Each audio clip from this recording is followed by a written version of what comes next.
Good morning, afternoon, evening, wherever you are. Welcome to Abroad While Black, the show that actually shares with you stories of people from the diaspora that have moved abroad. This show is meant to inspire and really ignite purpose for anyone who's ever thought about living abroad. And most recently, we've started our Abroad While Black Debunks, which is why we're here today. But before we get started, I'm Cordy Aziz, the Executive Director and founder of Environment 360. I've lived in Ghana for 10 years, and then I'm going to kick it over to my amazing co-host.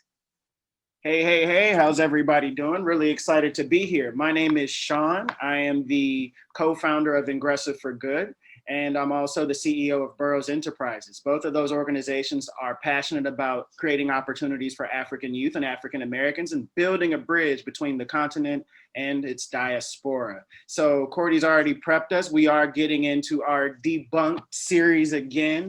Last time was fun. It was a bit spicy. Our guest was one of the most, well, not our guest, but the person from the video was one of the most disrespectful people I can say I've come across in quite a while, even on YouTube, for just what she was saying. Things like Africans are weak and different stuff like that. I was just like, you're all the way off. You're all the way off. That's it. And I think we have to really talk about, even while we do this, right? Because we were saying there's so many YouTube channels on there, particularly when it comes to West Africa. So maybe not Nigeria as much, but Ghana, Burkina, like the Gambia, there's so many videos out there. And a lot of people make it look really glamorous. Some people take the other end and make it look really crappy. We're sort of here to provide you that balance, right? So that you can really filter through what is maybe true and what is sort of with the bullshit. Exactly. And when it comes to giving it to you fair and real, we with them, we can both. So like, let me go ahead and pull up this video. So first I gotta give you some prep. Where'd you find this video? How do you find your video, Sean? Because Sean is our video hunter.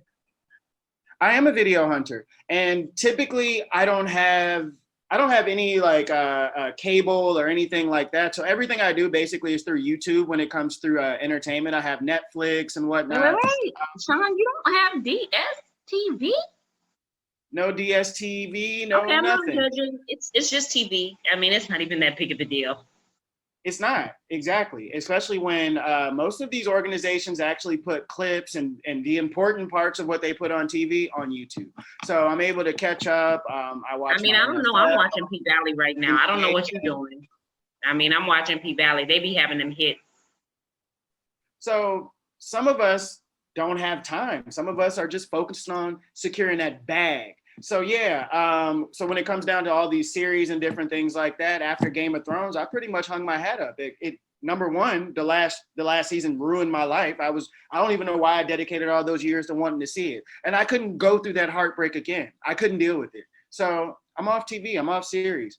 I do Netflix. Yeah, if you're that emotionally attached, just for the best. I'm happy you're spending your time doing positive things like Abroad While Black. Thanks. Amazing. Some black men have problems with commitment. I'm here flying the flag of black men don't cheat, or I'm just doing my part, I get committed. I put myself into it. Thanks, and roll the video.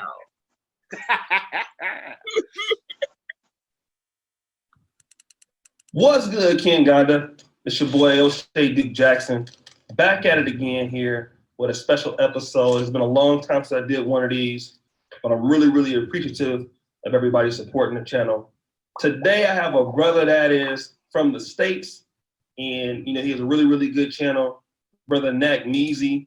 And we're gonna talk a little bit about why so many African Americans may be having trouble relocating to the African continent, and maybe what the African continent can do to ease that transition. Brother, go ahead and introduce yourself. Not Negro Airways.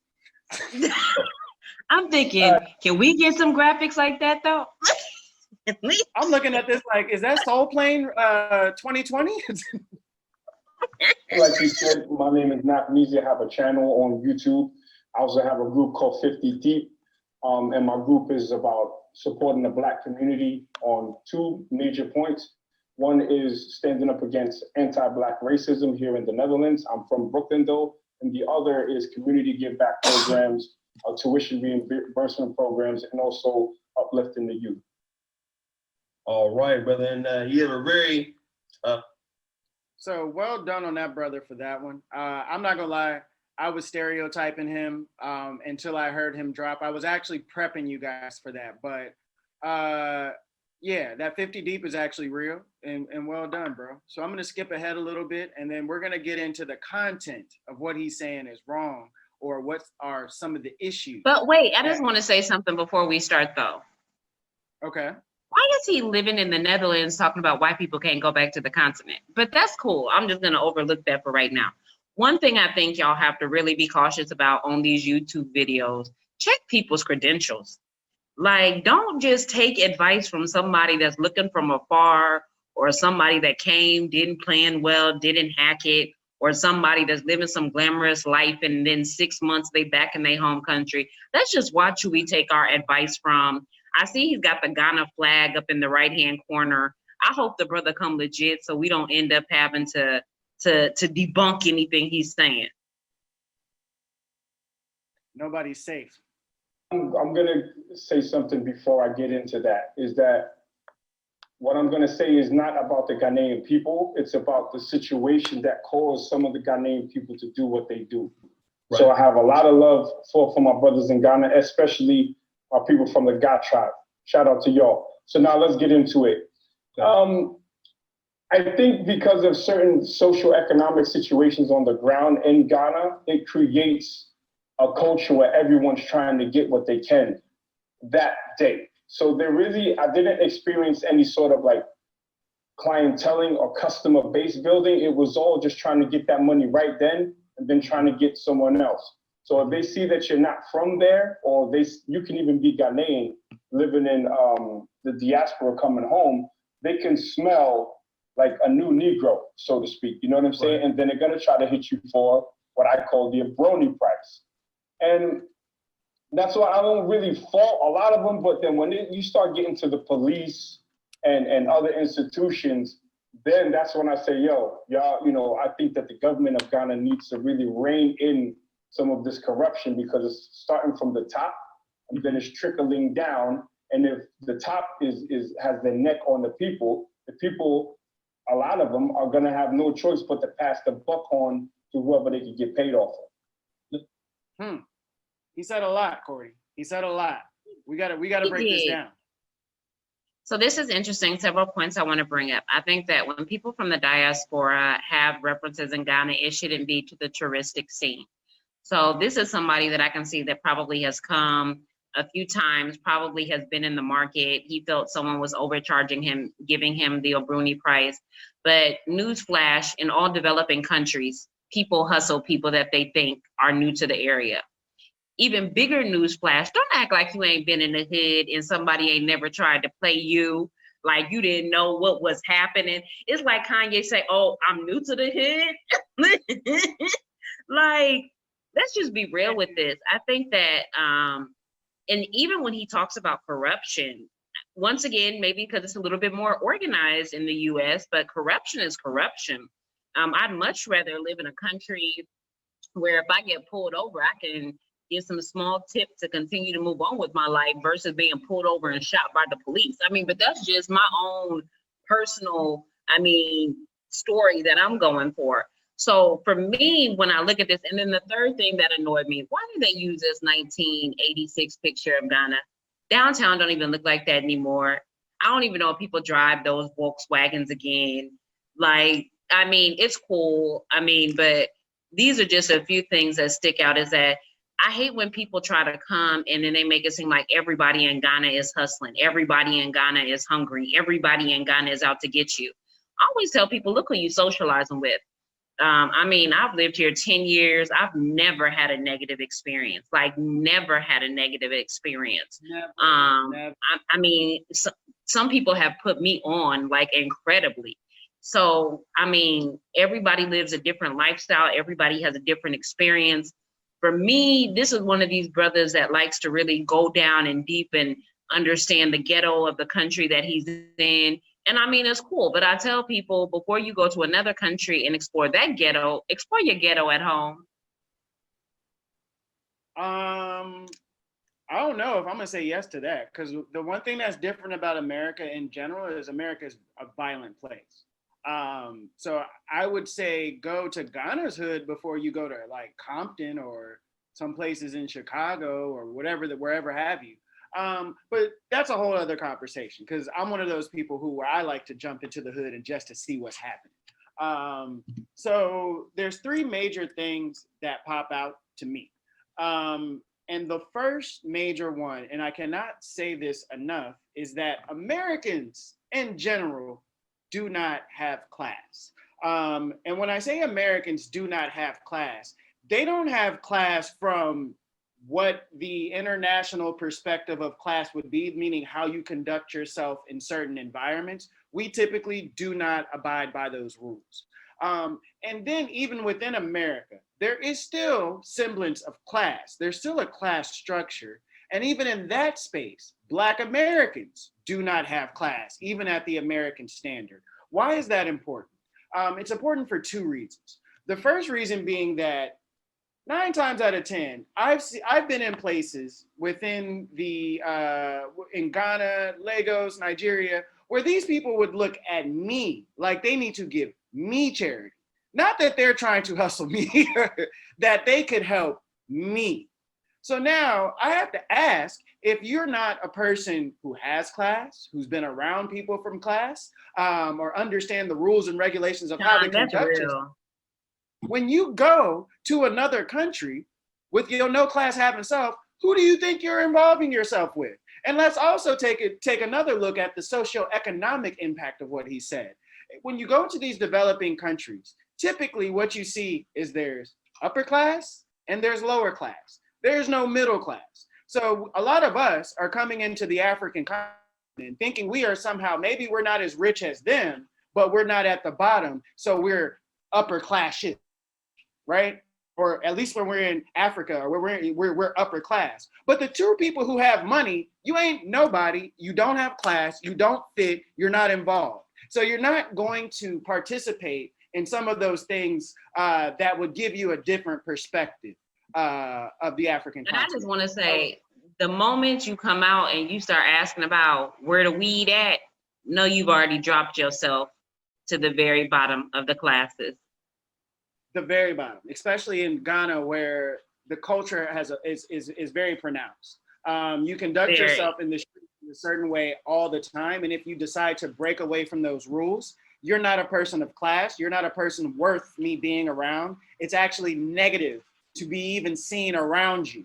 So once you have a reputation of not having class, you will find that everybody else scatters like when you drop soap into some pepper in the water. I don't know who did that science experiment in school, but we did. So we just gonna nod our head. We with you, Sean. We with you.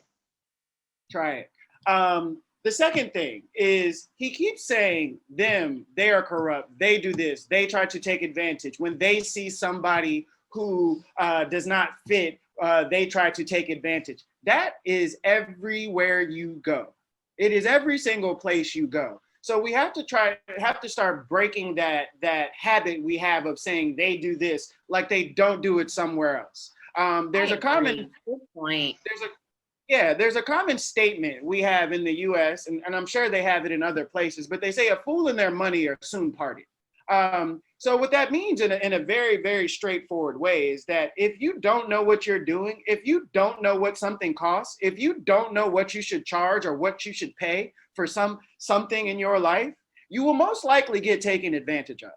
Okay. And I think you can assume that anywhere you go. So now when you go into a country like Ghana, and you go into Accra, which is the metropolitan capital, the most populated place where all the hustlers, the top breed of the hustlers, the top breed of the corporates, the top breed of the I'm rich and my family's been rich and they've been rich since rich. When you find yourself in those places, again, you just have to understand just so many things on how to conduct yourself. And even just to take it back to class one more time, the American government is corrupt. It is one of the most corrupt governments in the entire world.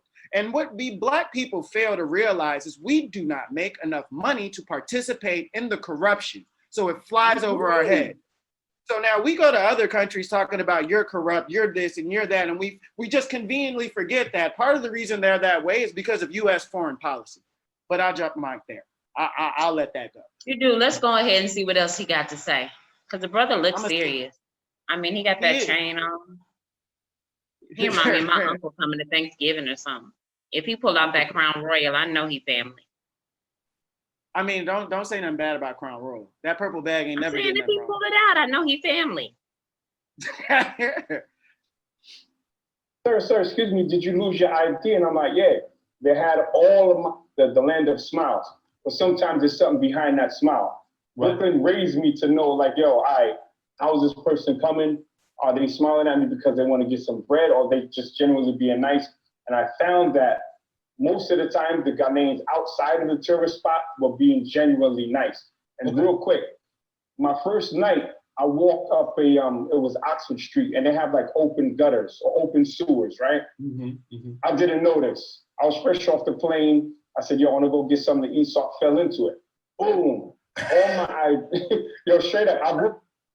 I gotta stop right there. We're gonna continue that story from where it is. But I always told anybody, if I fall into a gutter, leave me there. It's over. I'm done. If I scrape my leg or something and gutter water juice creeps into it, I don't even know it's how over. people fall into gutters. I don't even know. He forgot to mention he was drinking before he went. Man. So just He for was all of our drinking. international people, when you Open say gutters are only a risk when you drinking or not paying attention. also true. But just imagine you have a street, and on either side of the street, there's a pit.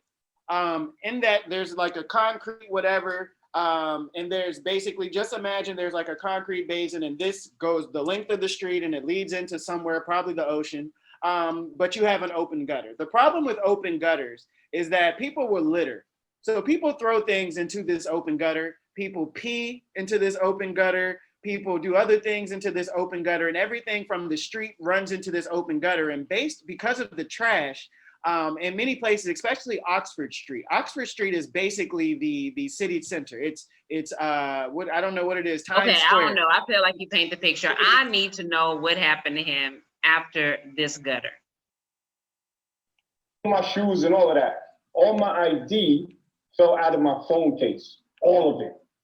I didn't realize till 2 days later and then a week later, I was pissed for walking up Oxford Street again, and this little kid came up to me like, sir, excuse me, did you lose your ID? And I'm like, yeah.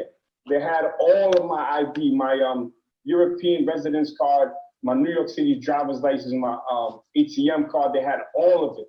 They wanted no money. So of course, I broke them off with a little something just to show my appreciation. But that right there in a nutshell for me it kind of sums up the majority of the experience that I have with people in Ghana outside. Amen. But I have to stop there one more time. I'm a hustle, baby. I just want to know. Didn't know. It ain't That where I'm about to go. Let me ask you this question, Cordy. On a scale, 150, 50, 60, whatever the case may be, what percentage would you place on either one of these scenarios? Scenario one, what he places, which is where you come back 2 days later and a small smiling child gives you back your things that fell into the gutter. Or part two, that everything that you have of value in this world has been stolen, transferred. You have open lines of credit. Everything has been taken from you. Or in option three, nobody's going in that gutter. We ain't about that life, and it's just there. So what I think probably happened is when he fell into that gutter, I don't know who he was with, but they probably realized that he dropped and he didn't realize alcohol can be dangerous. And then maybe they realized I can't really do nothing with it. They decided to return it. I think chances of somebody randomly recognizing you in Osu, where there's literally Oxford Street in particular, where there's literally hundreds, if not thousands of people walking up and down that street every single day. I think that's actually a small percentage. I think this dude was probably hustled. He just didn't realize it. And I say this because I remember my first time in Ghana, I came with a white girl named Teresa. And it was so interesting because these two Ghanaian dudes, like randomly, we were also on Oxford Street, randomly walked up to us and they asked us where we were going. And they were like, okay, please, we want to give you a ride to make sure that like you get home safe. at that point, we didn't think anything of it. So then, they just exchanged numbers. One of the guy lives in Canada. So then, we ended up talking maybe like weeks later. He was going back to Canada the next day. And he was like, do you know why we asked to give you guys a ride home? He was like, no, he was like, because you probably didn't realize it, but there was a guy following you from one corner to the other. And we had sat and watched this guy stalking you guys down. So sometimes when you're out having a good time, you don't realize things. Oxford Street is the home of scandals. It's the home of scams. I even remember once I got in a taxi that tried to steal my phone. He didn't know I was like from a crop proper, had been like the way I blazed the dude. Like I didn't come to a crop today, my friend. Like this hustle, I know. Like, oh, I can't get the door unlocked. He's reaching over, helping me. Meanwhile, reaching in my bag. Before I even got out the taxi, I'm checking my bag. I'm like, where's my stuff? Slowly but surely, he started pulling it up from the seat. I'm like, my friend, what is this? So, I mean, once again, this is the same thing as being in New York in a busy place. For me, though, this seems really improbable. I do think it was a hustle. I think Ghanaians are, once again, genuine-hearted. I think that you meet some really great people. I'm not so sure you're going to meet the right people on Oxford Street. That is fair. That is fair. And again, just to add a little bit to that, you have to treat most city centers, the capital city, and then the capital area within the capital city, just treat it all like New York City, or like you're in some cramped, shady metropolitan area. Because again, where there's the most opportunity to make money legally, it also attracts illegal activities as well. And you just always have to be aware of that. That's going to happen anywhere in the world. But I love his innocence. I mean, the fact that he just thought this little boy recognized his face. I mean, you came out when it was dark and you think this little boy was out at that time of night and I mean, really recognized you. I mean, I think that that's just, I mean, to have that type of faith in humankind. Because me, I'd have been like, oh, okay, show me who gave you the ID. And I'm not gonna lie, let me drop this down on you as well. If Americans speak, they will know who we are. But our fashion sense is different than everybody else. And for us Black people who come from the hood, try to do something different and keeping our hood urban ways or whatever it is about the way we dress, we look like the hood people in other countries as well. That kid might have thought you was one of him. You one of our people. How dare I steal from you? You struggling just like me. Because that's how we look sometimes. Let me move on.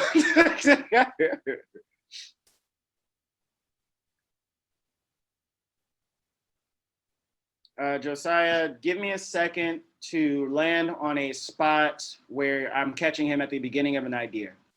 I felt honored that they even wanted to do it. I know I'm good, you know what I'm saying? But training, in that town. Tangible skill. We're talking, I hope you don't mind me asking this because one of the things that I like, building on what you were saying, I try to talk about that a lot of times on this channel, is when you went to Accra or you went to Ghana, you were going, I hope you don't mind me asking this because. All right, I'm going to start from here. Is that good? He's going to ask a question and then we hear the answer? Yeah. All right. Josiah, start from here. One of the things that I like, building on what you were saying, I try to talk about that a lot of times on this channel, is when you went to Accra or you went to Ghana, you were going, not like, a soul searching, although some people do that. But right. You also are very, you train fighters, you've been doing it, it's evident on your channel. You had an actual tangible skill that you were able to bring and that you were able to come in and develop. And I want you to tell a story about what your experience with the fighters were when you were out there training, in that town. Okay, there's a word that people use. They say, be humble, be humble, be humble. I don't like that word, be humble, because it says the actual definition is to have a low sense of self-worth. But I understand what most people mean by be humble. And me being a dude from Brooklyn, New York City, I have a certain swag, I speak a certain way. So I had to dial it back when I went there. So when I went there, I went as a student, not as a trainer. I've trained professional fighters and stuff in the kickboxing world. but I went there as a student, you know, because I didn't want to kind of rub them the wrong way, so to speak. And I just learned. And once they saw me hit pads and hold pads, they, at the end of the first lesson, they sat around me in like a circle. And they said, brother, we really would appreciate if you could take over the lessons for the time that you're here. And I was honored. I felt honored that they even wanted to do it. I know I'm good, you know what I'm saying? But there was no, I'm better. There was no pissing contest. We sparred. I'm 47 years old. These dudes went hard on me, but still with an air of respect. And I want to stop right there. This brother dropped some really important lessons. If you watch the video of the lady before, this guy has a whole different vibe. Cordy, I like him. I think he's a good guy. I think he's a good All guy. I want to say is he's 47. Hey, Zaddy. But, and oh, Randy. Go ahead. But in real life, I do think that he does bring a very valid lesson. And I think that this may be why he made more genuine connections. Now, you see, knowing that this brother has good energy like this, maybe it was karma rewarding him back with his ID, right? This is something I think that not enough African Americans do. Like, we don't come over as students. We want to come over as the master. So we come in and we want to start showing what we know, the experience we have, where we're going, instead of letting people recognize it. And I think that that is an absolutely true and valid lesson, and something that anybody that's looking to moving to the continent, particularly Ghana, I think that if you can learn this key lesson, your chances of survival go up exponentially. Perfect. I think that you touched on the major point, but the thing again is that he came to learn first. I was not as smart as his brother when I first came to Ghana, when I was in Accra. I wasn't there for long, and certain things didn't work out the way I wanted. And one of the first things I tried to do was jump in as a consultant. And before I jumped in as a consultant, I had spent a lot of money making mistakes. So now let's reimagine this situation. So let's say instead of him coming into a gym where he knew he could probably beat everybody and being arrogant and disparaging the gym or doing any of these number of things, or if he came in and decided just straight out, he's gonna launch his own boxing gym because he knows everything better than everybody, what would have happened to that person? Because I tried this with the restaurant, and that restaurant did not go well. It did not go well at all. And I assumed that because I've worked in the world's restaurants and done all these great things, I assumed that because I had all this experience from start to finish and managing and running and doing all these things in a restaurant, that I knew how to do it in the African context. I did not. I lost a lot of money not knowing how to do this correctly. Now, if I would have... I remember even your staff challenges, all these issues. I'm just thinking if I would have come in and decided to work in somebody's restaurant before launching my own, where I would be with that same restaurant. Now, I'm happy where I am in life. I'm just imagining where I would be if I decided to come in and learn before I assumed I could do everything myself. And again, one of the major things, go ahead. Yeah, and I was going to say for me as well, I think that this is also key. And I tell people one of the reasons for my success in Ghana is because when I came in, I didn't have financial pressure to do something immediately. So I literally, the first 2 years was just sort of learning the landscape, the people, what's hot, what's not. I did like little petty things here and there, but it was never like a stress, like I need to go and launch my own thing. And I think that this is another reason why people fail, because they immediately want to move into launching their own thing without knowing the landscape. Exactly. So there's a balance you have to have. You don't want to come you want to come able to provide. You want to come being able in position to start something, to start a business, to launch a business, as opposed to hoping that you're going to come and find a job or something like that. But even before, so this is a part of that onboarding process within the African continent when you want to do business as a resident, is take the time to actually learn what you want to do. Now we're going to talk, we're going to go to the next part where he's talking about the opportunities and different things like that that exist. So let's jump in here. As people talk about, the opportunities, because, you have, for example, I get a lot of messages from Ugandans that are in, people that say they want to, come back to Uganda. And there's actually some Ghanaians in a lot of Ghanaians in Europe or in America. And, people talk about the opportunities. Now, when you were there in Ghana, obviously with your fighting training and regiment, you were able to see that you had an opportunity if you wanted to take it for the future. Do you believe that African Americans do we have a home on the continent? Do you think that there's something or do we have opportunities that we can take advantage of to assist the local people and partner, in your opinion, from what you saw?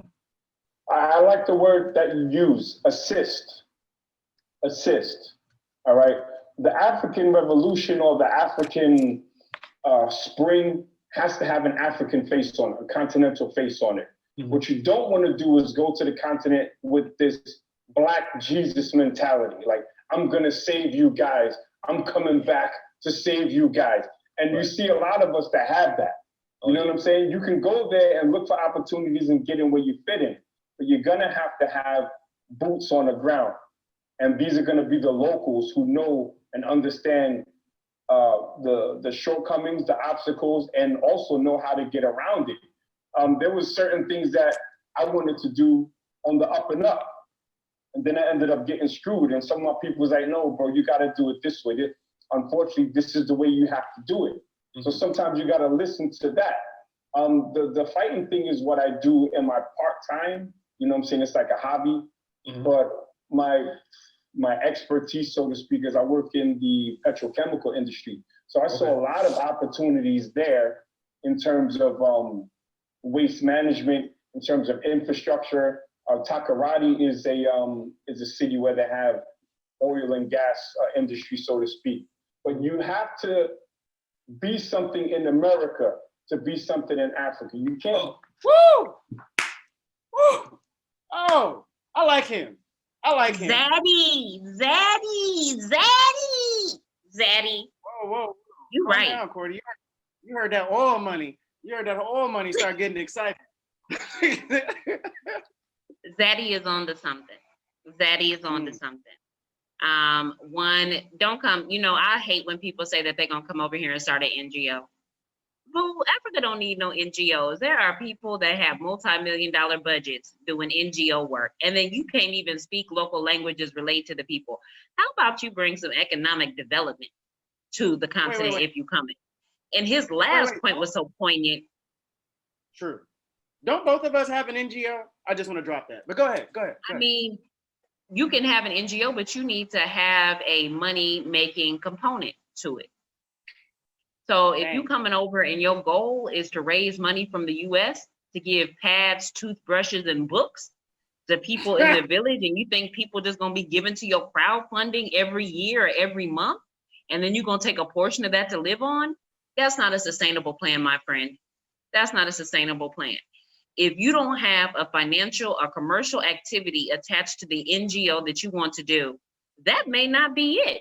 Now, yes, I run an NGO. I also have a private component. If you're interested in learning how to pair the two, hit us up.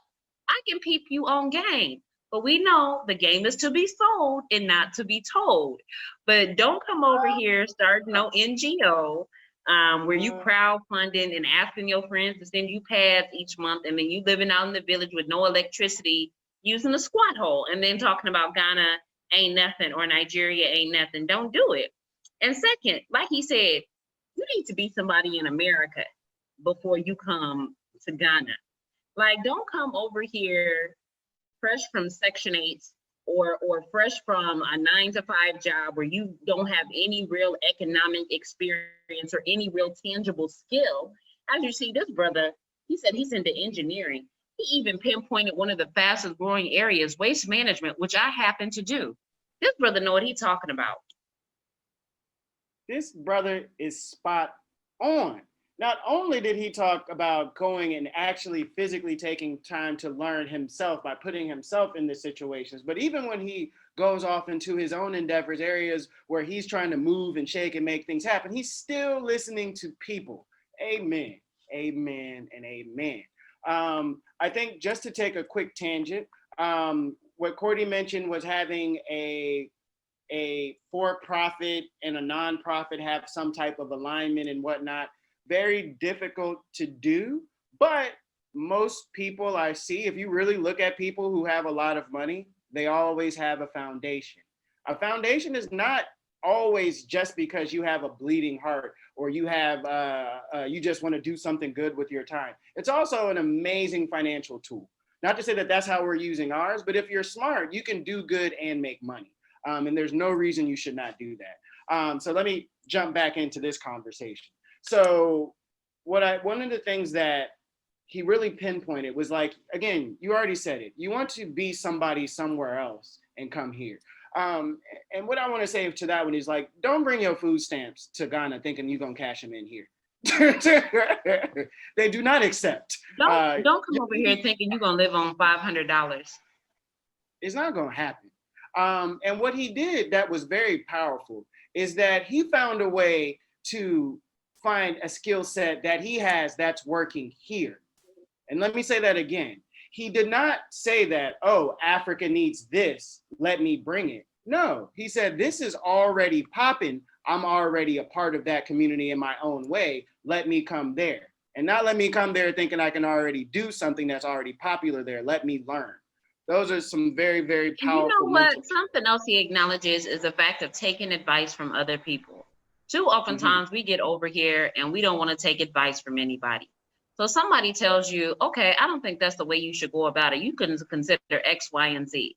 And you'll be so strong-headed. You'll be like, no, I know what I'm doing. I did this same thing in the US. This isn't my first time doing it. And before you realize it, your money is down the drain. You sitting over there sad and you calling everybody a hustler. Facts. I was mad at the world. And keep in mind, you may be a very respectful person. When you spend all your money and you know you messed up, you start getting angry at everybody. And you don't want to internalize the fact that you messed up. You burnt up your money. You burnt up all your connections. You disrespected everybody around you. And now you just sitting there by yourself trying to figure stuff out. You gotta take some accountability, boo. Let me move on to the next statement that this intelligent brother is spitting to us. Josiah, give us a second. Where are we with time? I don't know, but I think that after this last statement, we can wrap it up, and then address his last statement, then make whatever final comments we want to make, and then we should be good.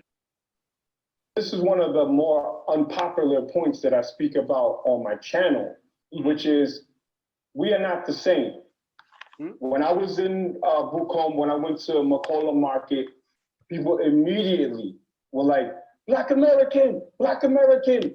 They call me Black American. Some dude called me The Rock, all kind of stuff, right? They knew I was different, but I didn't look at that as something negative. You know what I'm saying? Because when they were calling me Black American, they were calling me that from a positive aspect.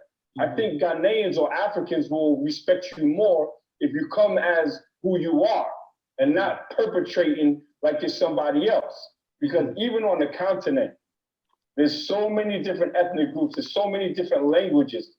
They do not see each other as the same, even in the country that I went to. You could take that, West Africa, you could take South. Africans are of different ethnic groups, and that's how they are. You know what I'm saying? I say, embrace your differences. Be proud of who you are, stand in the strength and come from a position of power and do that cultural exchange, not cultural or culture vulturing. You know what I'm saying? Some dude asked me, oh, what's your Ghanaian name? You want to drop something, Cordy? Sometimes Black people don't think. I'm just in love with that term culture vulture because you see so much of it. I want him to finish this point and then let us hop back in. He's like, I said, I don't have a Ghanaian name. I'm Black American. Like, this is my name. Mhm. I said, what's your Ghanaian name? You Ghanaian. You know what I'm saying? And it's no shade, but Right. I'm not a Ghanaian. I was born in America. My culture is American, Black American. And that's why I'm Black first. That's what I have on this sleeve right here. I'm Black first all the time. So before I'm an American, I'm a Black American. Mm-hmm. Before I'm a man, I'm a Black man. So I go with that mindset. And when I see another Black person, I don't see an enemy. Right. You know what I'm saying? I see a possible, someone that I can collaborate with or something like that. But I have to get to know you first. So I say, when you go to the continent, understand who you are.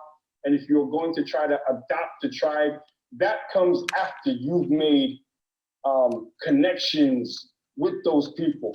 Right. They have to invite you. You can't just invite yourself and say, yo, I'm a Fanti now, or I'm Ashanti because you like the story of Ya Asante Wa or something like that. No, you have to start from the ground up, making connections, learning the language, learning the culture, and then these people, if they see that you're worth being brought into their tribe, then they'll do it. It'll happen in due time, but don't go out there trying to swagger jack people's culture. No, I mean, I definitely agree, because when I'm in Uganda, I'm definitely me, and people always come to me like, why don't you speak Luganda? I'm like, listen, I've been living in Poland for 5 years. I don't speak Polish either. But I feel like I won't. So I think that he hit this right on the board. Too many African Americans come over, and particularly in this Cape Coast region, they just want to go over and do like the name, the cleansing thing where the slaves took their last baths and then go through a naming ceremony. And then they come out Afia and Ajua and Akosua.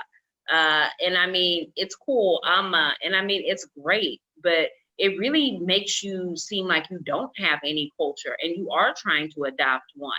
And I think he hit the nail right on. I don't know what a Fanti is, but I do know the Fantis. But I think that before you even want to associate with the culture, can you understand that culture? Ghana is vast. The Fantis are in the western region, the Asantis or the Ashantis are in the middle region. You got the Kwewus, you got the Dagomba people, you got the Krobo people, you got the Gans. So before you can even just be like, yes, Ghana is my home and this is my name and all, like really figure out who you are. Figure out why you're here. Fortunately, my father is straight from the continent, so I was actually first generation American. So I don't ever feel the need to like fake the funk on the continent. But it's so interesting to me how so many Black Americans come over, and I mean, they're more African than I am sometimes. Why are you not shocked? I think that because you have an actual connection, you don't necessarily understand what it's like to have that hole where there is no culture that fits that benefits you. What culture do I claim? Do I claim that I'm Black American, somebody who they still do not accept me? A place where my history only goes back as far as slavery. That a lot of cultures, most cultures look better than mine to me from the inside looking out. Now, I mean, again, that's true. I mean, this is why I don't always vibe and understand with African Americans, because me, I don't be having that whole coming home, my people were stolen from here. I'm just like, look, I'm just 50 years out. Yeah, that's what I'm saying. And really, so, my daddy that lived in the US like 30. So I mean, I'm still new. That's the Black American context is very spicy. And I say it that way because it's kind of like we don't necessarily have a place where we belong. I would challenge anybody who feels like they truly belong in the US as a Black person to really look at statistics and how we're oppressed and excluded from certain things. And feel like you're a part of that. Outside of then you go and you look at the camaraderie, you look at the connection, you look at the history that goes back thousands and thousands of years. When you start looking at the African culture and you start really like committing to learning more about one in specific and following it back, and you start looking at how even the history that you were taught as an American is in many ways wrong. How we were taught that the Greeks taught us everything. The Greeks brought us math. They did not. There were people counting and doing all different types of things centuries, thousands of years, millennia before the Greeks had that access. So when you start looking at those things and those things start falling into context, you feel less American. You feel less connected to anything. And that was a similar experience I had. So yeah, I was walking around talking about I'm a Wednesday born. My name is Kwaku. I mean, I don't know if I didn't get maybe the naming ceremony was part of the VIP package at Cape Coast. I just got the regular package. They didn't give me a name. They said thank you and Well, thank shook you my for hand. sharing that perspective. And maybe this is why so many, but I agree, even if that's what you want to do, come and learn the culture before you just dive all the way in and just be out wearing your clothes every day, hotepping it up without understanding what you're doing.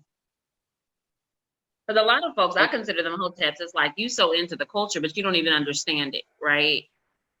Wait, what is hoteps? Because I hear it a lot, but I want to get your definition. What is a hotep? Hoteps are like these fake conscious people.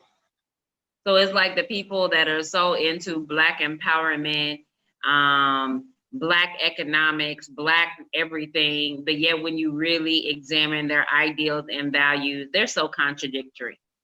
So it's like you coming over here saying that you like fit into Ghana, your name is Aju or Ama, but yet every day you insulting the Ghanaian people and talking bad about them. Like you hotepping.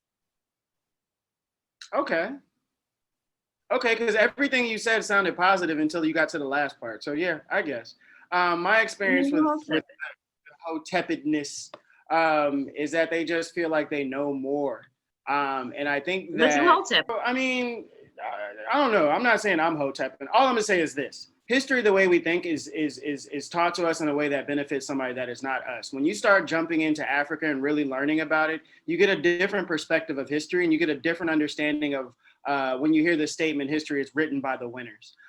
Again, I'm much more solid in myself now after going through that everything is great in Africa phase. I'm not gonna lie, I was infected. I was deep. I was deep in it.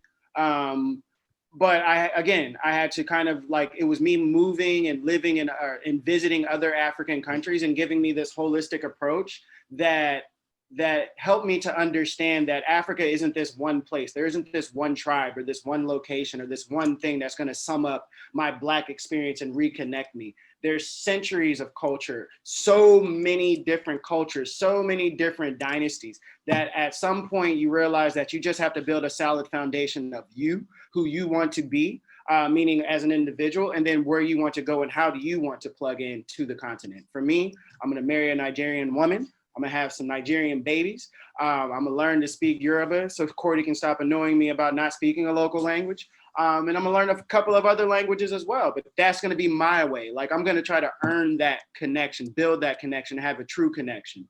And if I don't do that, then it's not like anything bad. If I don't do that, there's just a different connection. I'll just have to be myself. And again, in Black Americans, you have to kind of take yourself and inject yourself into the diaspora. You don't belong. We don't belong anywhere. We don't have a home. Stop looking for it. That's it. I think that's well said, Sean, and thank you for those last points. Thanks for joining us today on Abroad While Black. This brother was definitely, for me, telling the truth. I think what he said resounded a lot, and this is good advice that you can use when you're on your way to the continent. So we didn't show you the full video, but please feel free to touch bases. He was also talking about real estate and tourism. Please be aware if you're coming to Ghana. So you just might want to check out the video on that, but the brother is definitely dropping some gems. So bye-bye. Thanks for joining us. As mentioned, I'm Cordy Aziz, the founder and executive director of Environment 360 and one of the co-hosts of Abroad While Black.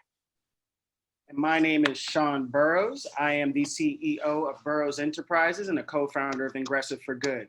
Please tap in and look at the description box to see the link to the video we shared today. Also check out our channel to see previous videos we've posted, especially the video that we are comparing this one to. And again, let's learn together, let's grow together, and keep creating this great, amazing content. We'll see you later. Bye-bye.